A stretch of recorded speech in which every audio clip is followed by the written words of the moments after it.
안녕하세요. 룰루맘입니다. EDD 뉴스 업데이트 해드릴게요. 지금까지 수당이 펜딩되는 분들이 많으신데요. Conditional Benefit Payment이라고 해서 Pay Now Policy를 적용을 해가지고 여러분들이 페이먼트 펜딩되는 분들 신속하게 지급하기 위해서 어떤 조건부가 있어요. 대부분은 해당이 되지만 어떤 조건부인지 한번 제가 짚어드리고요. 여러분들이 수당을 받았을 때 본인의 과실이 아닐 경우에는 오버페이먼트 받은 거에 대해서 탕감이 된단 말이에요. 그런데 과연 내 본인의 과실이 아닌 게 무엇인지 그거를 명확하게 아셔야 여러분들이 작은 실수로 인해서 불이익을 받지 않거든요. 그래서 제가 이 부분도 같이 한번 리뷰를 해드릴게요. BOA 데비카드로 수당을 받고 계시는데 여러분들이 사용하지 않았는데도 불구하고 돈이 빠져나가서 은행에 클레임을 해야 되는 사례들이 많았습니다. 이 부분 때문에 보안을 더 업그레이드 시키기 위해서요. 데비카드에 칩을 붙인 카드를 발급을 해준다 그래요. 그래서 이 내용상으로는 현재 수당을 받고 계시는 모든 분들한테 재발급이 될 것 같아요. 그래서 여러분들이 무엇을 또 알아야 되는지 그 부분도 제가 한번 리뷰를 해드릴게요. 내용을 제가 간추려서 여러분들한테 포인트만 알려드릴게요. 연방노동부의 가이드라인에 맞춰서 신속하게 수당 지급을 하기 위해서 컨디셔널, 즉 조건부 페이먼트 프로그램을 시행을 할 거예요. 7월 23일부터 시작이니까 바로 내일부터 시작을 하죠. 그래서 빠르면은 일요일부터 여러분들 수당 펜딩된 분들 지급이 될 수가 있어요. 그런데 조건부 중에서 무엇이 여러분들이 조건이 충족을 해야 되냐면은 수당을 신청하신 이후 한 번이라도 수당을 받아보신 분 중에서 수당이 2주 이상 펜딩이 되는 분들은요, 지급을 해주겠다 그래요. 수당 사기 사건들이 워낙 많아서 신분증명이라든지 기타 스크리닝을 하기 위해서 너무 많이 지체가 되니까 연방정부에서 지침서가 내려온 것 같아요. 그래서 그 규정에 맞춰서 이미 한 번이라도 수당 받으신 분들 중에서 펜딩되는 분들은 다 지급을 해주겠다고 그랬기 때문에 지난주부터 설티파이 하신 후에 펜딩되는 분들이 많아요. 그래서 이런 분들은 제가 볼 때는 빠르면 일주일 안에 늦어도 한 2주 안에는 전부 페이가 될 걸로 보입니다. 그래서 여러분들이 스트레스 받으시면서 EDD 전화를 굳이 안 하셔도 자동 페이가 될 확률이 높아요. 그런데 만약에 너무 돈이 급하시고 이런 분들은 여전히 전화하시면은요, 더 빨리 펜딩을 풀어줄 수는 있습니다. 수당 자격에 대해서 인터뷰가 걸린 분들이 대부분 인터뷰가 마칠 때까지 수당이 계속 펜딩이 됐었는데요. 이 내용상으로는 이미 한 번이라도 수당을 받으셨다가 중간에 펜딩되는 분들은 인터뷰 스케줄은 별개로, 그게 캔슬된다는 얘기는 아니에요. 그래서 그거와 별개로 수당은 계속 지급되면서 차후에 인터뷰는 진행을 할 걸로 보여요. 그래서 그 인터뷰를 통해서 만약에 여러분들이 자격이 되지 않으면 기존에 지금까지 받았던 수당을 전부 오버페이먼트로 반납을 해라라는 그런 노리스는 줄 수 있지만 이 인터뷰가 잡혔다는 이유로 무작정 몇 주씩 수당을 펜딩시킬 수는 없는 걸로 보입니다. 수당 자격 심사를 통해서 오버페이먼트가 결정이 되는 거죠. 그래서 만약에 수당 자격이 되지 않는 분이 받았을 경우에는 반납을 하라는 그런 안내가 있습니다. 자, 그런데 수당을 받은 분이 사기성으로 받거나 혹은 여러분의 과실로 인해서 오버페이먼트가 되지 않았다면은 경제적인 어려움이 있었기 때문에 수당 반납이 어렵다는 것을 증빙할 수만 있다면은 오버페이먼트를 웨이브를 해주겠다 그렇게 되어 있어요. 그래서 많은 분들이 생각하시기에 나는 투잡이 있었는데 한 잔만 보고 하는 줄 알고 몰랐다. 그렇기 때문에 이걸 웨이브 해달라 그렇게 생각하시고 웨이브를 받을 수 있다라고 생각을 하시는데요. 그거하고는 별개입니다. 고의성이 있는지 없는지하고 상관없이 본인의 과실인지 아닌지 그 차이가 나는 거예요. 그 왜 차이가 나는지 제가 보여드릴게요. 본인의 과실이 아닐 경우에 경제적 어려움을 증빙할 수 있으면은 오버페이먼트를 웨이브를 해줄 수가 있죠. 그렇지만 본인의 과실일 경우에는 오버페이먼트를 웨이브 해주지 않는다는 얘기예요. 그렇다면 과연 본인의 과실과 본인의 과실이 아닌 것을 어떻게 구분하는지 제가 예제를 두 개를 들어볼게요. 첫 번째 예제는 제니가 두 곳의 직장에서 일을 하다가 코로나로 인해서 한 곳의 직장에서 레이오프가 됐어요. 그런데 다른 하나는 계속 직장을 다니고 있었단 말이에요. 하지만 제니는 첫 번째 직장에 대해서만 신청을 했고 두 번째 직장에 대해서 신청하지 않았다라고 이 시스템을 잘못 이해했기 때문에 첫 번째 직장을 통해서만 실업수당을 받고 있다라고 생각을 했어요. 두 번째 직장에서 계속 일을 했음에도 불구하고 수입 보고를 전혀 하지 않았어요.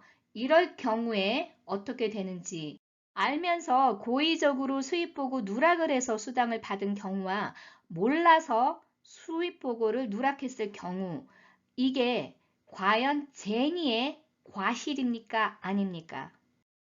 고의적으로 한 거와 몰라서 한 거의 차이를 제가 좀 보여드릴게요.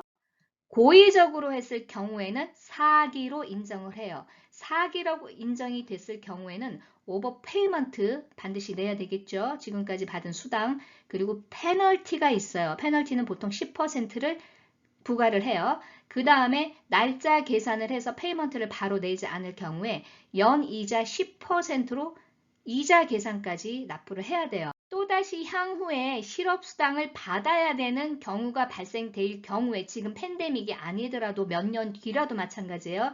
그럴 경우에 최소 8주 이상의 페널티 기간이 주어질 수 있기 때문에 그때 다시 실업수당을 신청하실 때 8주 이상 실업수당을 못 받는 불이익까지 받으실 수 있어요.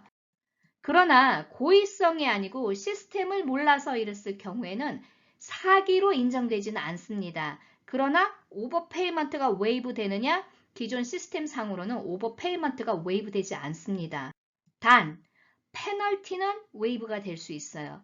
이자도 웨이브가 될 수 있어요. 그리고 지금 EDD에서 새롭게 규정을 만든 게 up to 48개월까지 나눠서 원금을 갚을 수 있도록 기회를 주는 거예요.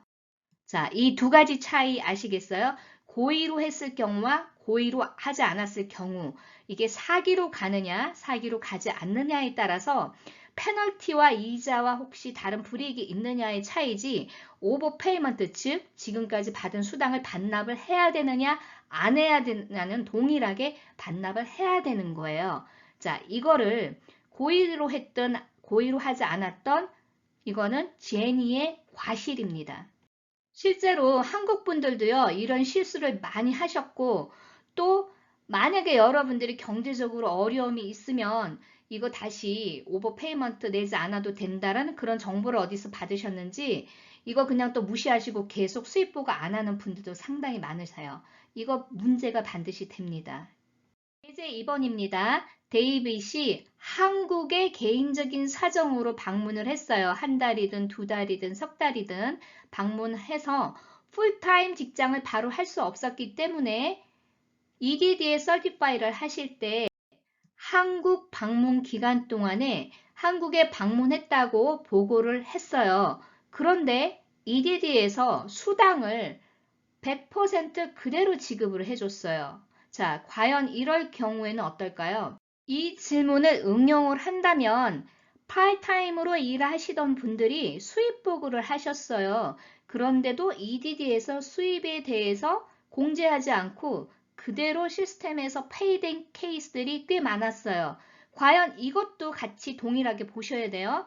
분명히 수입 보고 리포트를 했어요. 그런데 EDD가 페이를 했단 말이에요. 똑같이 한국 방문 기간 동안 방문을 했다고 기록을 했어요. 그런데 EDD가 페이를 했어요. EDD에 리포트를 했는데도 불구하고 EDD에서 수당을 지급을 했을 경우에 과연 이거는 데이빗의 과실일까요? 아닐까요? 데이빗의 과실이 아닐 경우에는 오버페이먼트가 탕감이 될 수 있다라고 되어 있는데 한 가지 조건부가 있어요. 경제적 어려움이 있었다는 것을 증빙을 할 경우라는 말이 있어요. 이게 굉장히 중요해요. 그냥 마냥 여러분들이 편지로 내가 경제적으로 어려워서 이 돈을 못 갚습니다. 그렇게 해서 인정해 주는 게 아니고 타당하게 여러분들이 증빙 서류를 제출을 할 수 있어야 된다는 말로 해석할 수 있습니다. 자, 그렇다면 예를 들어서 여러분들이 팬데믹으로 인해서 경제적 어려움을 겪었다는 것을 어떻게 증빙을 하느냐. 예를 들어서 2019년도 수입과 혹은 팬데믹 이전 바로 실업수당 받기 이전에 여러분들이 인컴이 있었을 거 아니에요. 그 인컴과 실업수당을 받았던 기간 동안의 인컴을 대비해서 감소했다는 것을 증빙을 하고요. 수입이 감소했기 때문에 경제적 어려움이 있다는 것을 어필을 하면 가능하다는 얘기로 해석할 수 있습니다. 한국 방문을 하셨던 분이요. 그 기간 동안에 한국을 방문했다라고 보고를 하셨는데도 수당을 받으신 분도 계실 것이고요. 수입 보고를 했는데도 불구하고 EDD에서 수입 공제 없이 그대로 모든 수당을 지급해준 사례도 있을 겁니다. 팬데믹 기간 동안에 경제적 어려움을 증빙할 수 있다면 오버페이먼트를 반납하지 않아도 되게끔 어필을 할 수 있도록 기회를 주는 거예요.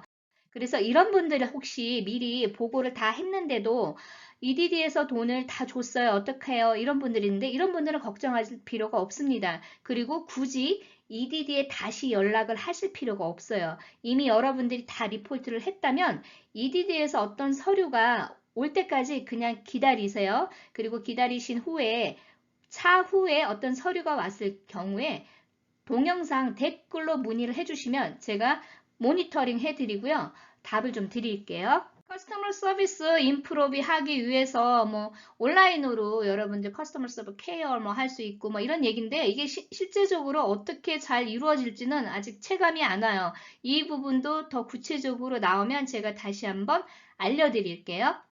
9월 25일부터 PUA와 페드에드로 수당 받으시는 분들 구직 활동에 대한 안내문이 올 거예요. 그래서 여러분들 인박스로 올 수도 있지만 이메일로 올 수도 있어요. 그거 참고하시면 되고요. EDD 데비카드가 도용돼 가지고 은행 데비카드에서 돈이 갑자기 사라져 가지고 은행에 클레임한 케이스들이 꽤 많아요. 실제로 저희 구독자님들도 그런 분들이 많으셨어요. 이런 문제 때문에 뱅크 오브 아메리카에서요. 칩이 달린 데비카드를 새로 발급을 한다 그래요. 그래서 이게 7 to 10day니까 보통 빠르면 일주일 안에 혹은 2주 안에 여러분들 카드를 다시 받으실 수 있어요. 현재 데비카드는 왼쪽에 있는 것처럼 되어 있죠. 그런데 새로운 데비카드는 이렇게 보이죠? 칩, 제가 동그라미 표시한 거. 이런 칩이 달린 데비카드로 발급을 해줄 거예요. 7월 25일부터 시작을 한다 그러니까 워낙 많은 사람들이 받기 때문에 이게 매일 소화해낼 수 있는 한계가 있잖아요. 작업이. 그래서 대부분 한 2주 안에는 다 받으실 것 같아요. 현재 실업수당을 받고 계시는 모든 분들한테 새로 카드가 발급되는 것 같아요. 다음 주부터 모든 구독자님들 우편물 잘 확인하시기 바랍니다. 매일 확인하세요. 이 데비카드는 혹시 여러분들 이사를 가신 다음에 우체국에만 메일 포워딩 신청을 하시고 EDD에 주소 변경하지 않으신 분들도 꽤 계실 거거든요. 그런데 데비카드가 새로운 주소로 포워딩 서비스가 안 될 수도 있어요. 이건 보안 문제 때문에. 그렇게 되면 다시 데비카드를 발급한 뱅크 오브 아메리카로 반송이 될 수 있어요. 그래서 되도록이면 여러분들 주말까지 혹시 새로운 주소로 바뀌신 분들은요. 주소 변경을 하실 거를 제가 권장을 해드립니다. 새로운 카드는 유효기간이 3년이 된다고 그래요. 그리고 여러분들이 새로운 카드 받아서 뉴 액티베이션을 하시기 전까지는 옛날 카드 계속 사용하실 수 있어요. 카드 번호는 동일할 거고요. 여러분들 소셜 번호로 어카운트가 생성됐기 때문에 옛날 밸런스에서 새로운 카드로 뭐 변경하고 이게 아니에요. 그냥 소셜 번호로 생성된 그 어카운트 돈은 그대로 같은 어카운트로 유지할 수 있기 때문에 온라인으로 로그인해서 밸런스 트랜스퍼 하시던 분들은 그대로 사용하실 수 있습니다. 후에 데비카드 발송이 되면요. 제가 그것도 한번 업데이트 해드리고 혹시 액티베이션 하는 과정이 다를 경우에 그것도 시뮬레이션을 제가 해보아 드릴게요. 오늘 동영상 도움이 되셨으면 좋겠습니다. 좋은 하루 되시고요. 좋아요, 구독 부탁드립니다. 감사합니다.